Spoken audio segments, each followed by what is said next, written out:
All right, so happy to have you on again, Jay. Uh, we talk a lot before, we talk a lot privately, but still, since some of the stuff had changed, Yeah, I need you to like introduce yourself. yes, Eric. First of all, thank you, man. Thank you for doing this conversation. It's always a pleasure. I know we did this a long time ago. You started doing this a long time ago, and you've been having conversations with a lot of people that we both know in the industry, and it's great. So thank you for doing this. My name is Jair Lee. I go by Jay more often than not.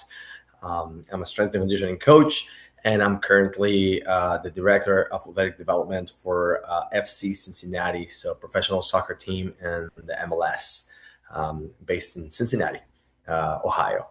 Nice, nice. All right, Yeah, so first question, because I know you because you're at Exos, right. and at Exos you work with every sport. So is soccer always like the sport you want to work with? Yeah, so at Texas, I did get to work with almost every sport, some more than others. And one of those sports was actually soccer. From the very beginning, in my internship at Exos, I actually interned as the assistant strength coach for the LA Galaxy in 2011, uh, which gave me a tremendous first inside look into professional soccer. And nonetheless, I got to work with David Beckham and Landon Donovan, um, which a lot of people don't know that. I don't usually talk about it, right? That was at the beginning where when I didn't know anything whatsoever. I think I know less now, but there I thought I knew more, but I didn't know anything. But it was a fantastic experience, Eric. So that started with that internship as an assistant strength coach, coaching, helping coach the athletes, and very rapidly evolved into working with other soccer teams around the world through Exos. So in one way or another, throughout my 14 and a half years, almost 15 with Exos, I got to be involved in soccer in some shape or form, whether it was abroad consulting for a team or at our facility in Arizona, um, coaching the youth athletes. They will have some soccer clubs, local soccer clubs that will send some athletes to our facility to train. And so I will do that. So yeah, always involved in soccer. And I I always wanted to know and wanted to experience what it was like to be part of a team full time, not as part of Exos, right? Which it was amazing, but it was a little different. And I never thought it will happen after all this time. And all of a sudden, the opportunities started popping up, and this opportunity here in Cincinnati knocked my door, and I definitely was excited for it, and I knew it was going to be a good fit for me, and here I am. Nice, nice. Um, I like my whole career, I was with almost every year I was with some sort of like basketball team, different teams. So I always loved the team environment and I was always in the team environment. So talk to me about the difference for you Yeah. coming from like Exos to a team environment. Oh, wow. Very rapidly, I think, uh, relearn because obviously I've been there before, but again, a different perspective when I used to go as an Exos consultant or an Exos coach. It felt a little bit like an outsider rather than now, like you, right, being with a team. Now you're part of the team. And I think it's many things are different. So, if I were to compare both of them, I think we need to put some context behind that, Eric, which is at Exos, most of the athletes will come to us for the off-season training, right? And if it was during the season, most likely it was because they got injured and they're coming back from an injury, or they were free agents, so they were not playing their sport, right? They were just there for the physical preparation, and maybe they will do some sport-related drills with us at the facility, or they will go outside of the facility and do some sport-related training with maybe a coach or someone. So very different environment to being in the team setting where, you have your off season and then you go into competition, into the competition stages. And that just changes so much the perspective on how much you are able to do with the athletes. Um, I will say, I think the longest gym session that I've had so far here at FCC has been maybe 40 minutes, maybe. And that's not even a maybe. I'm not even sure. I would think it was closer to 30, but let's say 40 minutes, the longest session with the athletes where, at Exos, we will have sessions that will last 2 hours, right? Because we have that time. We have the time to build, to prepare, to do all these things. So I think that's the biggest contrast that I encounter. And with that, there's many challenges that we can talk about. Nice, nice. So, uh, one thing I want to talk about is Yeah. I know a lot of Exos guys like Mhm. you, Dennis, Keegan, Victor. Right, right. Man, all these guys are great guys. But Yes, one thing I absolutely. do notice is like the coaches, the strength coaches or PT can like have Exos experience or actually have a really, really good, uh, really solid background in terms of like training and uh coaching. Mhm. And a lot of it, I believe, is actually better than most of the coaches out there. Do you feel the same way? Thank you. I mean, I'm going to say yes. Thank you, man. No, it's bias. However, and with humility, I will say that having had the opportunity, Eric, and you know this, I used to travel the world teaching courses for exos for other coaches, right? Like ourselves and physical therapists and personal trainers. So I got to observe from Asia to South America to Europe, and even within the United States, I got to observe a wide diversity of coaches.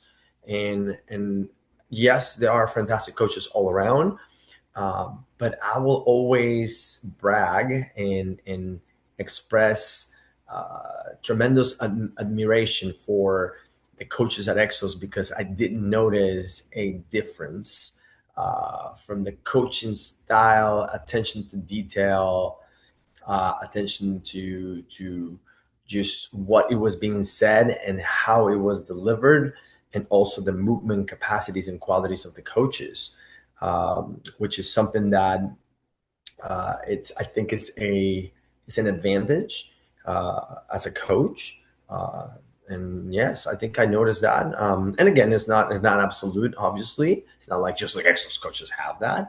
But I think it's very prevalent to see that, and I think other practitioners recognize that, like yourself, when they come to our courses or when they, interact with our coaches, they kind of notice that. But again, we're not the only ones. I've met and seen tremendous coaches all around the world, like yourself. Thank you. Thank you. All right. So, uh, obviously, private sector and like pro setting are a lot Yeah, different. So, talk to me about some challenges like you face, or like some situation you weren't prepared yeah. to like run into. I will say, first of all, I'm still learning, which is my favorite thing, right? And I knew coming in here that all the years of accumulated experience will be very, very helpful, and it make me adapt and come in and basically almost become part of the team very rapidly. So that paid off, right? All those years of work and paying attention to details and things like we talk about, I think it paid off pretty well, which makes me very happy. But nonetheless, I'm always going to be a student and I'm always be learning. And yes, even though after so many years, I still find myself being challenged in my current position. I will say one of the challenges that is not going to surprise anybody who listens to this conversation is going to be obviously creating buy-in. right? So borrowing from Brett Bartholomew, right? Conscious coaching, creating buy-in is always going to be a challenge, no matter how many years of experience or how many degrees you have on the wall, right? That's going to be very important. So luckily, I got very, very lucky here with our team. Our boys, my boys are, man, they're great. They're all really great athletes. And they took me in with open arms and very positively. So I'm very grateful for that. Um, and I think if I want to share a message for anybody out there, especially for the younger coaches, is I think the biggest lesson that I learned from this new experience for me, new journey, is that being your authentic self, being yourself, right? Uh, uh, with no hesitations, pays off. Transparency is for me, I think is most of the times is going to win, right?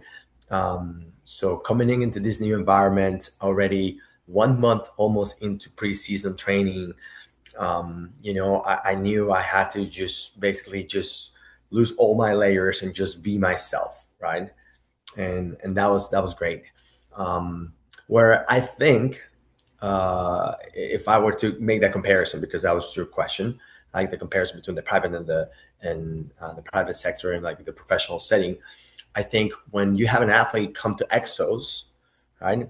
I think half of the work of creating buy-in is already cut off, right? Because the athlete already made the conscious choice to travel to Arizona, pay us money, a good amount of money to train with us. So he's already halfway bought in per se, right?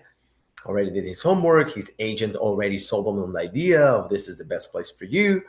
So it's a little bit different, right? When they already come in and being like, hey, I'm here to work. I kind of trust you, right? I'm going to trust you more once I get to know you and whatnot. But they already come in with that open kind of mind and ready to just get into it and do the things we said for the most part. And I saw some extreme examples. I mean, they still didn't really bought into the things we were doing. It's like scratching your head, like, wait, you're paying all this money to be here and you don't want to do what we're trying to help you. Anyways, we're here. It could easily be the case where an athlete could go, nah, I don't, I don't like you, or I don't trust what you're trying to do. I don't want to do it. Right? It's different. So I think that's a big separation between the two. That I was aware of it. I was a little bit scared, obviously, because I know that not everybody's gonna like you, not everybody's gonna trust you, and there's nothing you can do about that because those are things that I cannot control. But going back to my main point and something that I want to share with our audience is it's for me was very reassuring to come in and say, I'm just gonna be me. I'm gonna be the grown ass adult who I am and the veteran coach who I am and just let things happen. And it was awesome. It was great to see him, man. And I have a great relationship with all the athletes. I'm continue fostering the relationship. They're growing. Obviously, I'm still pretty new. But it's going well, very well. Nice, nice. This is actually pretty cool because um obviously I came from Taiwan and Right. Louisville, right? And Yes. then like Louisville to like now with the Nuggets. But I think the hardest part for me is like going from Taiwan to Louisville because I already had like before Louisville I already have like what 7 years of experience, right? Right. As a coach, Yeah. coaching like high level athlete. And I'll say being in the state is definitely different, Oh yeah. especially college level. Like coaches like to yell at athletes. Coaches like to like, Yes. oh, like pump them up. I'm just not that type of person. I'm more Right. chill. Right. I'm more Right. like, so I'll be honest with you. At the first, like at the, I'll say maybe the first like few months, I actually struggle with that. I bet. And it actually took me like I can't remember how long, but a few months to be like, all right, whatever. I'm just gonna be who I am and do the way I do things. I think I can do the best. Then it actually work out. Like even now with pro setting, like the athletes give one of the athletes gave me a feedback that I'm the chillest strength coach you ever met, but he still do whatever I said, and he gave me Totally. great feedback. So I'm like, okay, this works. It's fascinating, right? How the different settings create different cultures. Like you said, like yeah, as a collegiate setting, it's kind of known for that, right? Like high pace, high energy, high intensity. There's some gelling, some pressure, hype them up, right? I think it's great, right? I think it's great. Is it the only way to do it? Obviously not, right? Does it work for everybody? No. I'm sure that there's several athletes in the collegiate setting that they probably feel uncomfortable in that type of setting, right? Maybe they're not performing at their best because everybody's freaking screaming and the music is so loud, and. But again, that's just maybe part of the culture, the general culture of the collegiate setting. But that's cool, man. Thank you for sharing that because I can imagine, right? Like the complete different, countries, cultures, and then obviously different setting in the collegiate. But yeah, like you said, like that's really cool that you mentioned that. Like, hey, being you get this feedback, you're like you're the chillest, but hey, I trust you. I know that you know your shit, and you're gonna help me, and you have good intentions. And I think those things don't matter, right? At the end of the day, the coaching style can influence things, obviously, but knowing what you're talking about, being confident, and I think showing an authentic interest to wanting to help, which I think is the most important factor, right? It has to be a very humble place for us to say, hey, I'm just here because of you. I care about you. And that's something I remind our players. I was telling one of our athletes last week, I said, I don't think you understand how much I care about you guys. It's almost like it's weird, man. It's almost like a parental figure, but in the sense of I just want him to do good, right? I find it extremely rewarding uh, every week right now with a team when I see one of our players doing a mobility or activation exercise movement that I've been teaching them. When they do it on their own, it's like a proud parent moment, right? I'm like, oh, he's learning something, right? But that is the point, right, Eric? Is like we want them to perform, we want them to do good, and their success is our success, our collective success. It's not just like, oh yeah, I made him better. Oh, I made it. No, no, no. Like this athlete is learning, therefore, it's going to be better on his own because at the end of the day, it's the athlete who has to do the things, not us. And I will say that was one of the things that I've always was reminded of and educated at Exos, right? From Mark Verstegen, always was a message, just like we are here for the athletes, right? We care about our athletes. We want to educate our athletes, right? We want to provide opportunities for autonomy. Um, so yeah, that's great, man. That's great that you had that contrast of experience now. Yeah, yeah. All right, I want to switch topic a little bit, Yeah, and so talk a little bit about training because uh obviously, like every time I talk to you, I learn a lot from you. And even when I talked to Dennis, same. he said like you're the best. And one thing I feel like you and Dennis are really like probably better than most of the coaches out there is when it comes to deceleration and change of direction. Obviously, there's tons of research out there. Like I did research in the last 2 years for first grade for 1080 about like college change of direction, deceleration whatsoever. But one thing I feel like even for me, I was doing like high level research with high level athlete. I still feel like we are lacking, we're losing the basics. Yeah, I think so. And like like people don't value the basic deceleration drills, basic change of direction drills, or even just warm up drill. So talk to me about like maybe it's the same, maybe it's different. Talk to me about like your approach right now when it comes to like coaching deceleration and change of direction. Yeah. Um, so let's say fantastic topic, and I'm still a student. I'm still learning about it. I haven't had the opportunity to actually play with 1080, so that's a tool that I want to be able to use and explore and learn from. Because I read about it, but obviously I don't have my hands on it, so I cannot make any comments on that.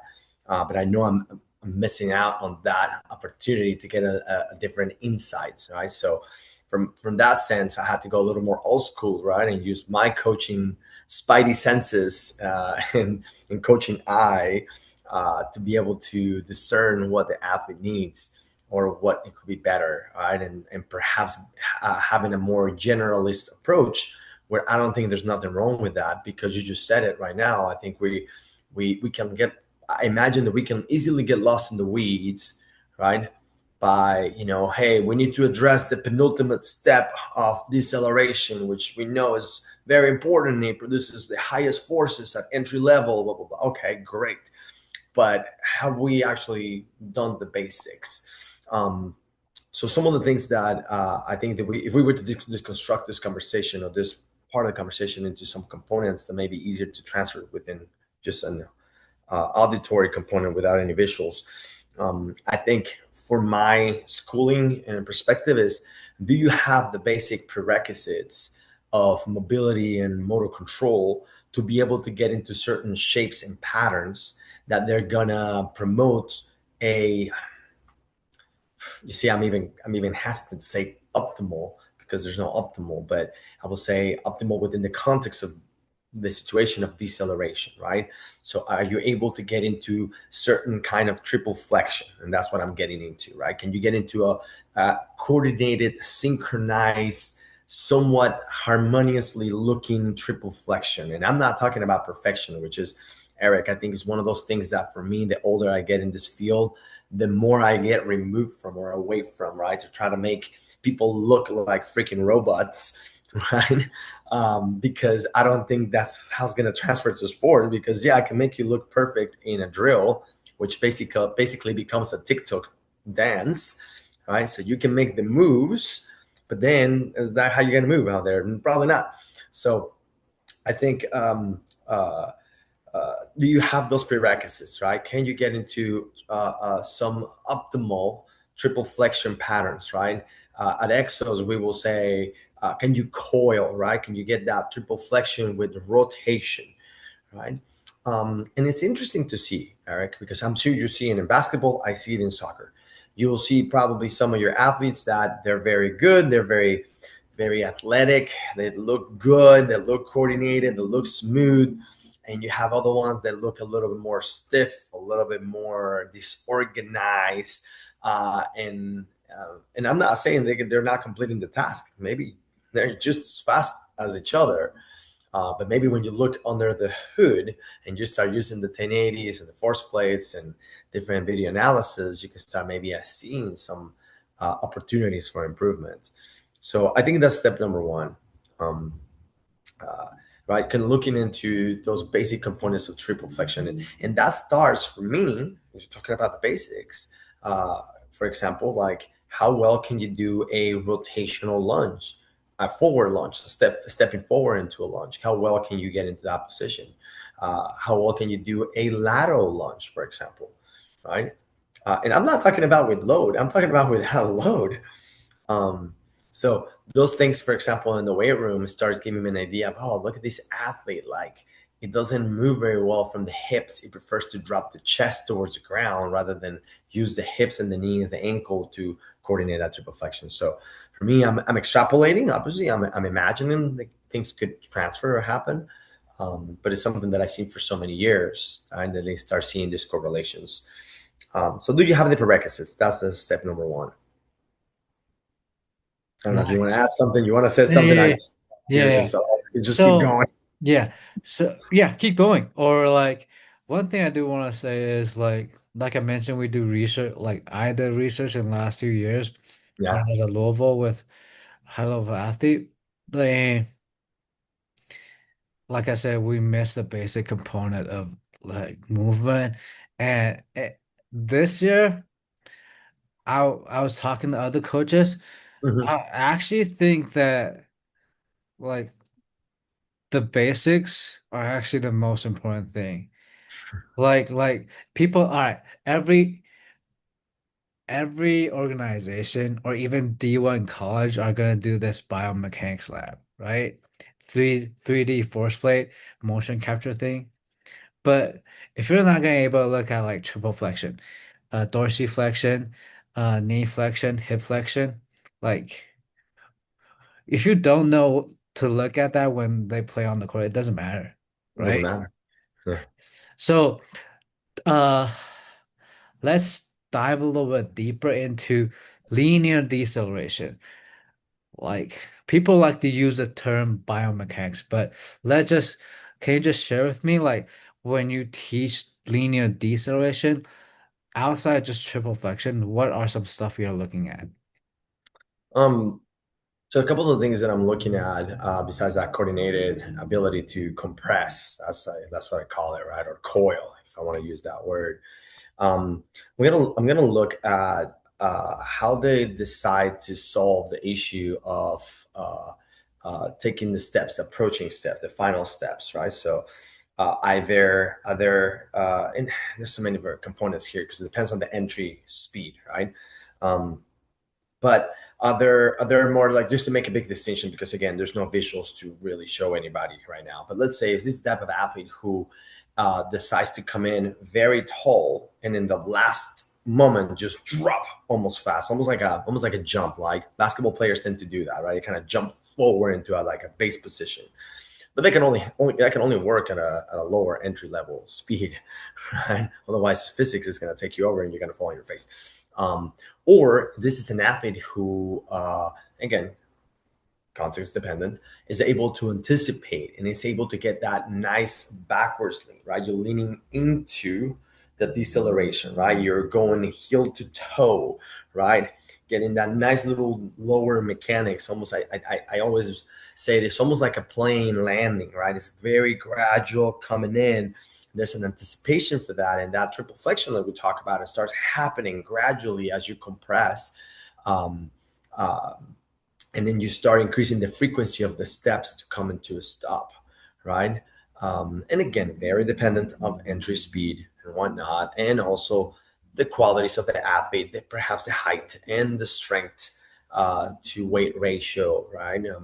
A stronger athlete is going to be able to use less steps, right, compared to maybe a weaker athlete or maybe a more elastic reactive. Can go back and forward on that, but I want to see that coordinated abilities and which type of solution they like to do. Now, one of the things, and to give some of our audience something practical, that they can maybe play with. Something that I experiment quite a bit to help the athletes modify their behavior, which I'm very big on constraint-led approach, right? Of coaching, rather than me telling them what to do, just like Nick Winkelman taught me, right? I'm going to let the drill do most of the coaching, right? By me reducing the level of possibilities of options that the athlete can select to solve the movement equation. So I'm going to narrow the possibility of movement options to make him kind of direct into one or two different type of solutions. So one of the things that I like to do when we're doing, I've been doing this with the second team, not with the first team right now. We've been doing some type of decelerations is using different sizes of objects that they need to come in contact with, right? So, for example, if I want a very, very hard deceleration, I'm going to give you a cone that maybe is going to be the size of this cup. So that, and I'm going to have you place an object on top of that ball. So usually I use a cone and a tennis ball. So you have to come into full almost stop because you got to place the ball on top of the cone. So that's going to force a hard deceleration because it's also in a different type of deceleration because it's very low to the ground. So for you to get low to the ground for something that it's a few inches, you have to anticipate that very early on. You can't just wait to the last second and then just drop, right? So that forces that athlete to come in more gradual, anticipating, right, that deceleration. So that's one example. A different example will be, let's change that. What happens if I give you a cone that's going to be maybe the height of your knee? right? So we're talking about like, I don't know, 30 inches of height, right? So that's going to be a little different because you don't have to get as shallow as deep into the flexion position. You can actually keep it a little more shallow, right? So is it going to be a little bit more of a choppier steps, a little bit more waiting to the last moment to stop compared to the lower one? So using those two cases, those scenarios for me, it showcases a little different type of deceleration where to make it more practical. And this is again, most of I'm talking about empirical and experience and what I read and research is that if I go into the lower type of setting of deceleration, it's going to be, let's just make it easy in the conversation, it's going to be very reliant on eccentric force production when it comes to a lot of muscle actions, right? If I go into a deep triple flexion, there's going to be a big lengthening of the tissue, all the tissue, right? Fascia, whatever it is, muscles, compared to like if I go into a very shallow one, I'm going to rely a little bit more towards elastic reactive type of components of tissue, right? So those are two different type of stimulus that both of them are deceleration, both of them involve linear deceleration, both of them are going to involve triple flexion, but they're going to be created a slightly difference, right? Um, Neuromuscularly driven difference, right? And the forces they might be maybe similar, but they're created difference, right? So which one is the best? Obviously, that would be probably the question that maybe is, well, which one should I do? Well, all of them, all of them, right? It's just like saying like, hey, you're not going to squat someone just a quarter squat forever. There's going to be times of the season that you want them to attain whatever depth they're able to attain. And there's going to be other times that we're going to do some, you know, pin pushes or, you're going to pin squats, right, from a very shallow position to target different other qualities. Well, why is it different here in deceleration? So, yeah. Nice, nice. All right. What about like uh change it like different like multi-directional speed or like multi-directional like change direction? Yeah. Um, so now I'll narrow down the conversation because this is too big, right?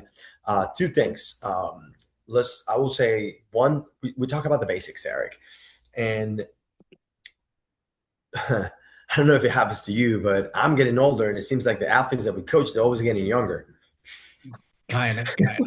But if you think about it, that is the nature of the beast, right? We're gonna get older, but we're gonna continue having an influx of younger athletes.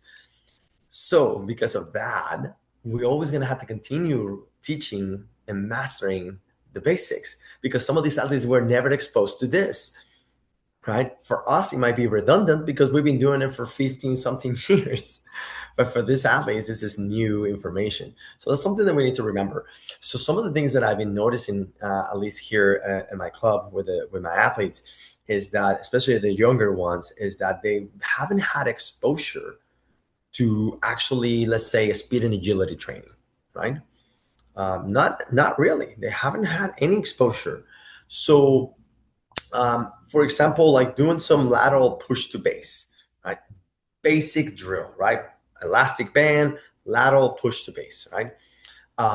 Both ways. And this is something that is not just going out. Yes, I want to focus on the triple extension, but right now we're talking about deceleration. So I'm talking about pulling the athlete into a shuffling movement as they're coming in towards me, and I'm pulling them, and they have to create that ability of create resistance.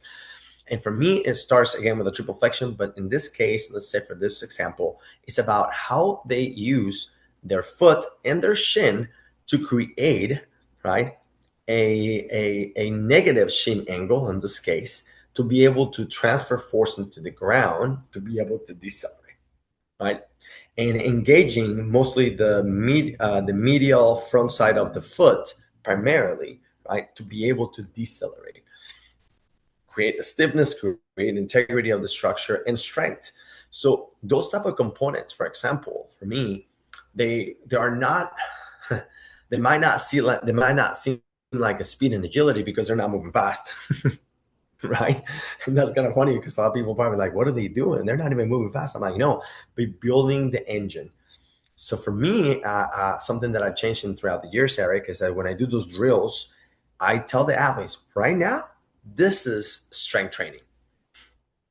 We're strengthening your capacity to tolerate forces as I'm pulling you into the position. I'm not necessarily teaching you how to be faster right now, not directly, but indirectly, right? So that's just one example. I want to make it as practical as possible to someone to start thinking about it, because that's what I want. I want someone to be able to take something away and be like, oh, okay, yes, I need to pull these athletes into these positions. I might have to maybe actually have them hold that isometric position, right, and hold it at different angles. So that way, when they stand, they can hold those angles with different type of shin angles and understand the relationship to the ground. And then we can take it into some type of approaches. One of the things that I've been playing a lot with, and possibly it relates to almost any sport, but basketball and soccer are very similar as close areas. Learning how to turn the hips and get into those angles of attack sharply, right? Turn and get into that angle. Um, and that's where that first drill that I just described, it starts relating, right? Because it's not just loading uh, one leg; it's actually loading both legs.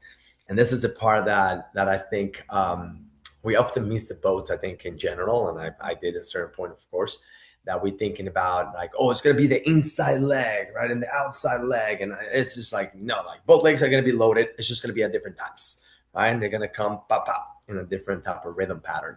Um, I started paying a lot more attention now in the past few years to the outside leg. So if I'm going into, I almost feel like I'm going to have to demonstrate now. So if I'm going to a cut, right, into this type of position, it's going to be this leg that is going to have to really plant and staff the ground really, really hard in order to shift the weight and whatever. So paying a lot of attention to that leg and how it creates that stiffness to be able to take the load is very, very interesting to me. Um, in the weight distribution, right? Obviously, that comes with a package. So if we talk about right, if I use the algorithm and we use that Exos, it's like weight distribution or weight shifting, right? Where you're going to be loading outside leg, inside leg, right? And then the triple flexion, how it comes all together. If I use those type of components, then I can put more emphasis on one or the other. So yeah. Nice, nice. I love it. I love it. Um, uh, it's interesting that I think you said you're year 14 going to 15. I'm year Mhm. 9 going to year 10 as a strength coach. Let's And go. we're not talking about like what research helped us. We're talking about the movement, the basic, and those stuff we probably like learn like when we're like early on in our career, but we're still talking about the same thing. That's interesting to me. I think it is, Eric. You're right, and I think what happens, and this is just my experience. I'm not saying this for everybody, but my experience is what happened is that I learned this fundamentals. I thought I understood them. Then I realized I didn't understand shit. So I ended up trying to learn more, investigate a little bit more, and through repetitions and years of experimenting with the athletes and trial and errors, I think it allowed me to gain a different perspective of the movement and the different athletes and the different applications, and it's still learning, right? It's still evolving. So it's like it's the same concept, the same drill, but it's me who has changed, Nice, nice. Yeah, and I that agree. is so beautiful. Yeah, yeah, that's awesome. That's cool. And Yeah. another part I also agree is like when you said that uh you work with high level athlete right now, but a lot of them didn't really expose to like the basic uh speed and agility training. It's Mhm. kind of the same with basketball. Like Yes, of course. yeah, like I'm working with high level athletes right now, but like when you teach them like basic like A escape, basic like maybe lateral air escape or like karaoke, they still struggle with it. Oh yes, it's very interesting, and I think that's important for every practitioner at every level to hear this. someone like you and I who are in the pros, right? That it's just still going to be teaching the basics to a certain extent, right? There's going to be exceptions. There's going to be people who are extremely athletic and they've done many years of this type of training like we do, and yes, you can maybe go to the next level, but that's going to be probably a few cases. But yeah, it doesn't stop surprises me how often again it is keeping it simple, right? Keeping it Yeah. simple, keeping it fundamental, progressive. So this is another thing that's important, Eric, for us to mention that making practicing the basics or doing the basics, it doesn't mean that it's not progressive. You can still use that as a foundation and then progress a lot faster. And I think that's the difference between working with a high level athlete and a developmental athlete is that for us, it might take us one session right before you can already progress, just to make it easy to understand, 3 4 levels or layers, as I like to take from Rich Bread, layers, right, of complexity very quickly, where if you're working with a developmental athlete, it might take you months to progress that. And I think that's where the difference relies, right? But it's not like it's not valuable. For me, I always use the example to the athletes that I'm working with right now is that, hey, every day you go outside to the field, to the pitch, and you always kick a ball. You always kick the ball in these basic patterns, right? In front of the other person, you make these passes, very simple, right? That you've been doing since you were like 3 years old. Well, in basketball, is no difference, right? You still go and dribble the ball, right? You still do the basic shots that you've been doing since you started playing basketball. Like, well, in our area, it's going to be similar. We're going to start with some of the basic things, but now we're going to use them as part of the warm up, and then we progress into the sexy stuff. Yeah. Nice. Nice. Yeah, So, last part of the podcast, I want to ask you this. yeah, Obviously, you're with Exos for like what, 14 years? yeah. Uh, and now you're the pro.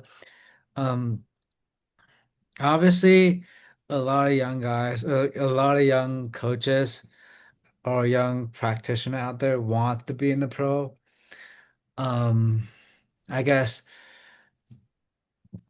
my question is like, what would you give like maybe 14 years ago yourself advice? What would be the Yeah. advice? Um, I love that question. That is a very common question in the podcast sphere.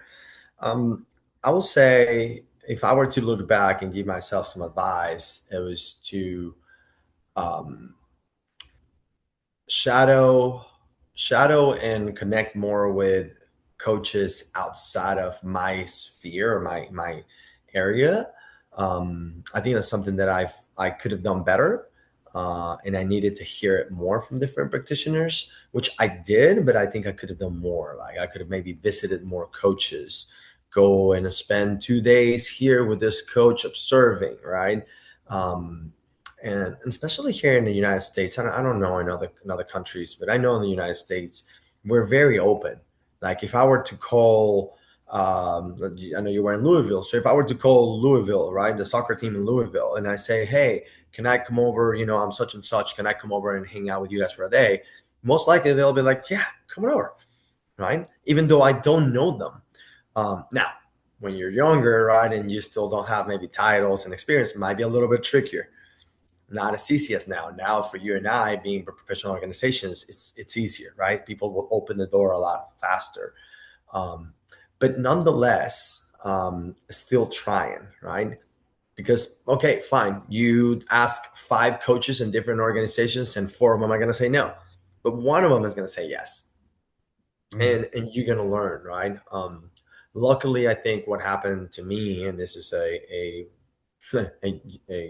justification for not doing that. It was that a lot of coaches came to us. So they didn't have to go anywhere, right? They will come to us and we was yeah. like, oh, perfect. We'll just talk shop here. But I think that would be that my advice is like whenever possible, go and observe other coaches and and learn, and just take it all in. Appreciate the differences in coaching, um, with minimizing the judgment, Eric. I think we're so fast to be like, oh, I wouldn't have done it this way, bro. Why the ridiculous? Like, there's no point. You're not in their shoes, right? You don't know the whole story. Like, it's too easy in social media nowadays, right? We do it all the time. Probably you do, I do it, right? I look at a video and I'm like, man. But then I had to remind myself, I'm like, wait a minute. I don't know anything about this coach. I don't know anything about their athlete. So, like, what if this exercise that looks pretty silly to me is actually what they need, Hmm? right? And Yeah. again, you're entitled to have your own opinion. That is correct. But also, I think it's important to also question your own opinions. Yep. Yep. Nice. Nice. I love that. I love that. All right, man. That's all the question I have for you today. No, that's great. And I appreciate you doing this, man. Definitely, we need to connect more. Maybe I need to interview you on the other side now, All right. and hear about all that change of direction, your perspectives, because I know you've accumulated a lot of experience and knowledge as well. But you're the interviewer today, so we'll leave it at that. Maybe we'll do it in Uh, reverse next time. all right. Thank you.